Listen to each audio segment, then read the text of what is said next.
The security footage revelation technology never lies.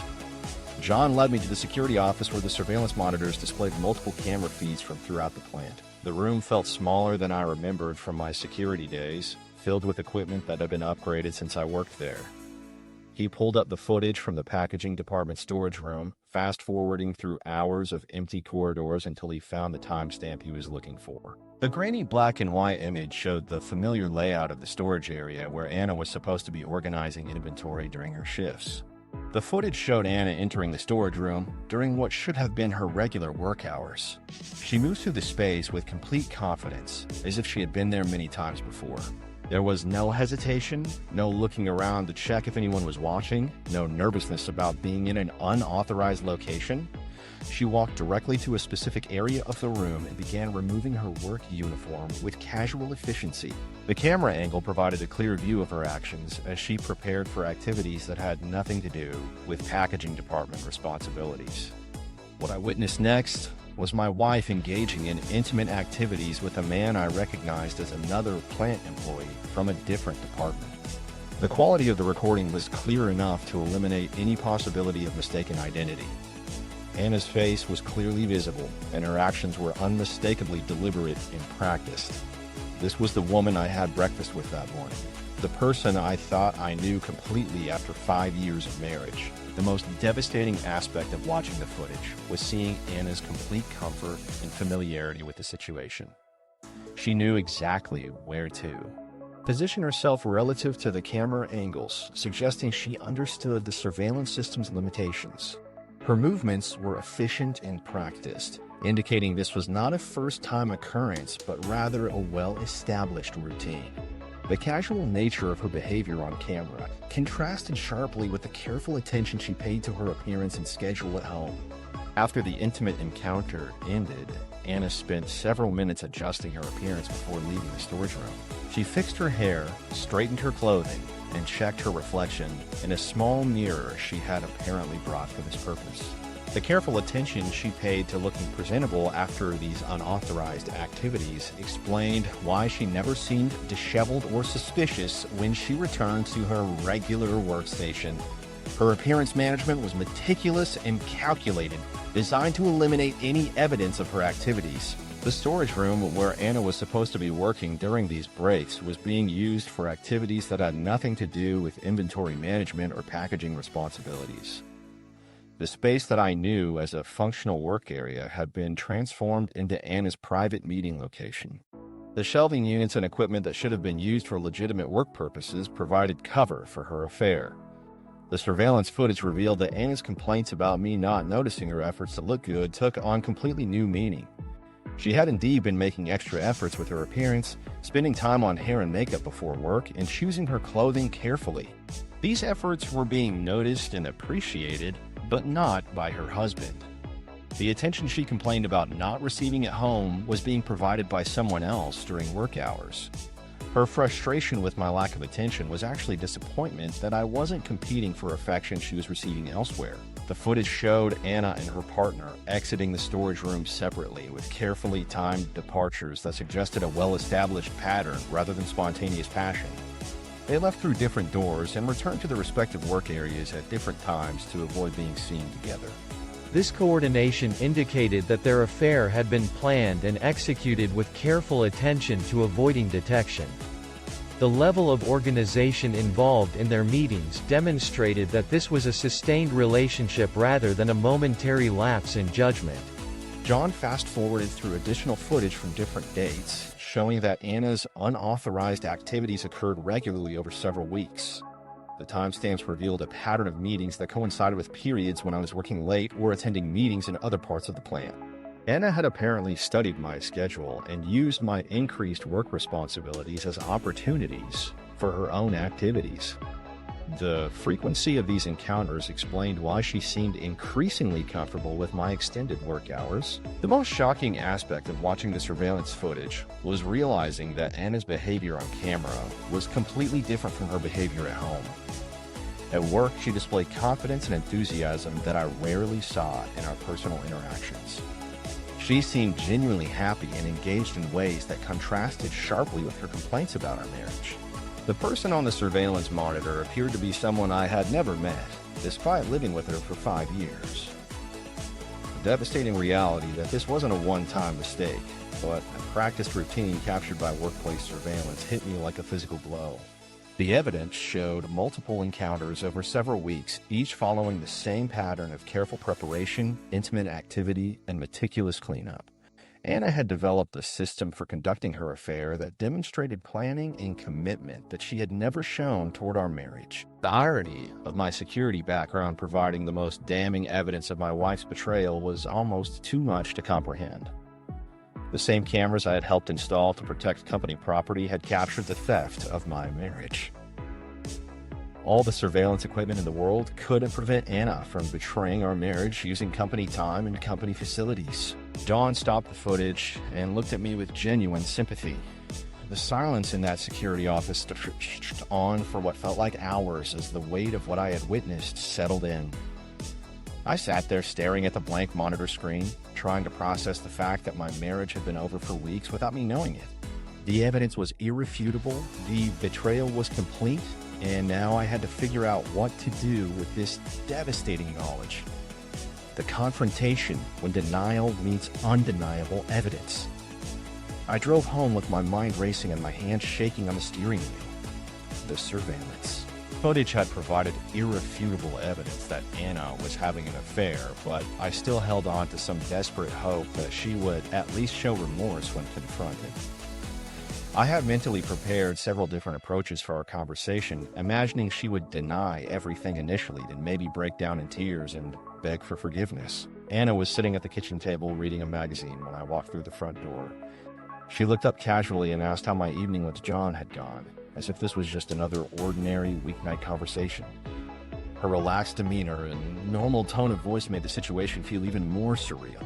I stood there for a moment, trying to figure out how to begin the most difficult conversation of my life. I decided to start with a simple question about her work schedule and whether she'd been spending time in the packaging department storage room.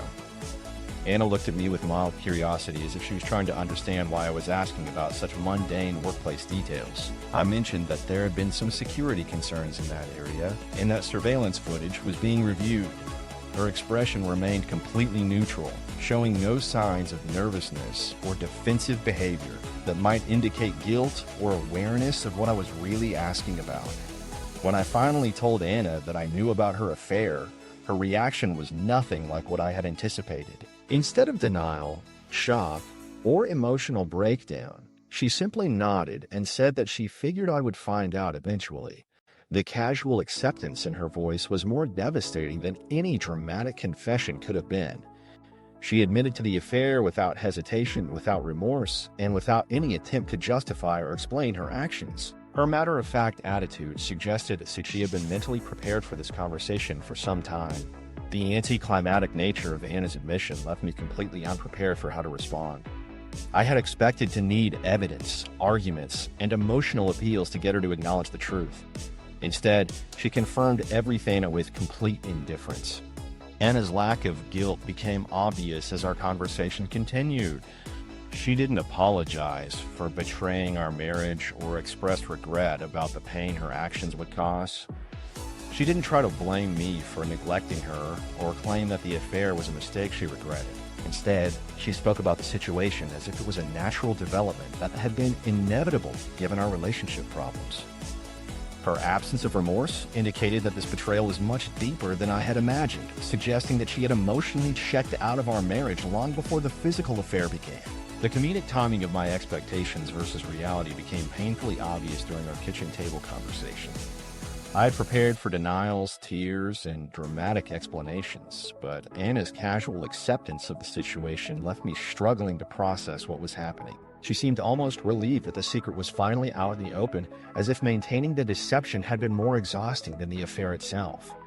Her reaction suggested that she had been waiting for this moment rather than dreading it, which completely contradicted my assumptions about her feelings toward our marriage. The contrast between my devastation and Anna's apparent relief created an emotional impact that I struggled to understand. While I felt like my entire world was collapsing, she seemed to be experiencing a sense of freedom from having to pretend anymore. The person sitting across from me at our kitchen table was someone I had never met, despite living with her for 5 years. Her calm demeanor and lack of emotional response revealed how little our marriage had meant to her compared to what it had meant to me. Anna's honesty in this moment was probably the most genuine she had been in months, which added another layer of irony to the situation. After months of deception and careful planning to conduct her affair, she was finally telling me the truth about her feelings and intentions. She admitted that she had been unhappy for a long time and that the affair had given her something she wasn't getting at home. Her directness was refreshing and devastating at the same time, because it confirmed that our marriage had been over much longer than I had realized. The realization that Anna's matter-of-fact attitude suggested she had been mentally checked out of the marriage long before the physical betrayal was perhaps the most painful aspect of our conversation. She had apparently made peace with ending our relationship and had already begun planning for a future without me. The affair wasn't a momentary lapse in judgment, but rather a calculated decision to find happiness elsewhere while maintaining the appearance of our marriage. Her emotional detachment indicated that she had been going through the motions of being my wife while investing her real feelings in someone else. The hardest part of ending our marriage was realizing it was already over before I even knew there was a problem. Anna's lack of remorse and casual acceptance of the situation made it clear that she had been ready to leave for some time. The surveillance footage had simply provided the catalyst for a conversation that was long overdue. Her lack of guilt would actually make the divorce process much simpler than expected, because she wasn't interested in fighting for our relationship or trying to work through our problems. My biggest shock wasn't the cheating itself, but how little Anna seemed to care about getting caught. Her indifference to the consequences of her actions revealed that she had already mentally moved on from our marriage. The woman I thought I knew completely had become a stranger who felt nothing about destroying 5 years of shared life together. What Anna didn't realize was that her casual dismissal of our marriage would soon face judgment from a much larger jury than just me. In a small town where everyone knows small town justice, when gossip becomes your revenge, small town gossip networks operate with the efficiency of a Swiss watch and the speed of fiber optic internet, which means Anna's affair became public knowledge faster than any legal system could have processed divorce papers. Within hours of John sharing the surveillance footage with me, the information had somehow leaked through the plant's informal communication channels and spread throughout our entire community. The salt mining facility employs most of the town's residents, so workplace gossip becomes community news almost instantaneously. Anna's reputation went from respected packaging department employee to town scandal before she even realized that her secret was out. The funny reality of how Anna's reputation spread through the community like wildfire proved that workplace affairs in small towns come with built-in consequences that no one bothers to warn you about. The same gossip network that had celebrated our wedding 5 years earlier now dissected every detail of Anna's betrayal with forensic precision. The grocery store checkout lines became forums for discussing her actions, with neighbors who had previously made polite conversation about the weather suddenly having strong opinions about Anna's character and moral fiber. Anna's actions created her own punishment without me having to lift a finger or say a word about what had happened. The natural justice of small-town dynamics operated with remarkable efficiency, delivering consequences that I could never have orchestrated myself. Her affair partner suddenly found himself the subject of uncomfortable conversations with his own family members, who had learned about the situation through the community grapevine. The storage room, where their encounters took place, became the subject of jokes and pointed comments throughout the plant, making both of them acutely aware that their private activities had become public entertainment. The comedic irony that Anna, who had sought attention and excitement, got more attention than she bargained for became obvious within days of the revelation. She had complained about feeling overlooked and underappreciated, but now everyone in town had opinions about her personal life. The beauty salon where she had spent so much time and money gossiping about other people's relationships suddenly became a place where she was the primary topic of conversation. Her efforts to look good and attract attention had indeed succeeded, but the attention came with scrutiny and judgment that she had never anticipated. Anna's inability to handle the social consequences became evident through her changing behavior at work and around town. She started avoiding eye contact with coworkers, eating lunch alone instead of participating in group conversations, and leaving the plant immediately after her shift ended.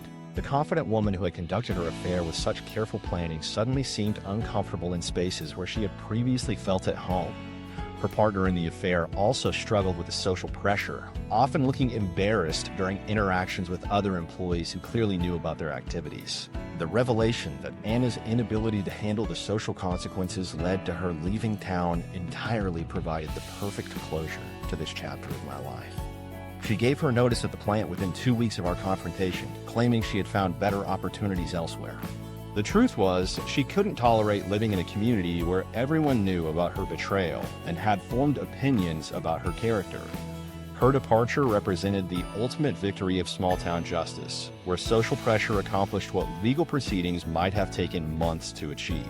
The funny timing of how Anna's search for something better than her marriage led to losing everything she had become the talk of the town for months afterward. She had risked a stable marriage, steady employment, and social standing in pursuit of excitement and attention that ultimately cost her everything she had worked to build. The pursuit of forbidden romance had delivered complications that neither of them had anticipated. Small-town justice operates on its own timeline and methods, which often prove more effective than formal legal procedures. The community's response to Anna's actions created social consequences that were immediate and lasting. Her reputation would follow her long after she left town, because small communities have long memories and extensive networks that connect to other similar communities. The informal justice system delivered punishment that was proportional to the offense and immediate in its impact, requiring no court proceedings or legal fees to implement. My decision to stay and rebuild my life proved to be the better choice compared to Anna's retreat from the consequences of her actions. While she fled from the social pressure and community judgment, I remained to face the situation with dignity and honesty. The same community that had judged Anna's actions ultimately respected my decision to handle the crisis with maturity and grace. My reputation actually improved through the ordeal, as people recognized that I had been the victim of betrayal rather than the cause of marital problems. The community's support for my situation demonstrated that small-town justice includes protection for innocent parties who have been wronged. Neighbors who had previously been casual acquaintances became more friendly and supportive, offering help and expressing sympathy for my situation. The same gossip network that had spread news of Anna's affair also communicated that I had handled the crisis with dignity and deserved respect for my response to difficult circumstances. Sometimes the best revenge is simply letting people face the natural consequences of their choices, which proved to be exactly what happened in Anna's case. I never had to speak negatively about her actions or seek retribution for her betrayal. The community's reaction and her own inability to handle the social consequences delivered justice more effectively than any personal vendetta could have accomplished. Her departure from town represented the natural conclusion to a situation where her actions had made her position untenable. What I didn't expect was how Anna's betrayal would actually turn out to be the best thing that could have happened to me, though it would take some time to realize this unexpected silver lining. Life after Anna, the unexpected freedom of starting over. The divorce process felt like quitting a job I didn't realize had been making me miserable for years. Anna moved out within 3 weeks of our kitchen table conversation, taking her belongings and leaving behind an apartment that suddenly felt twice as large and infinitely more peaceful. I woke up each morning without wondering what mood she would be in or whether she was secretly planning activities that didn't include me. The absence of tension I hadn't even recognized was there created a sense of relief that surprised me with its intensity. Rediscovering myself after 5 years of marriage to someone I apparently never knew became an exercise in archaeological self-excavation.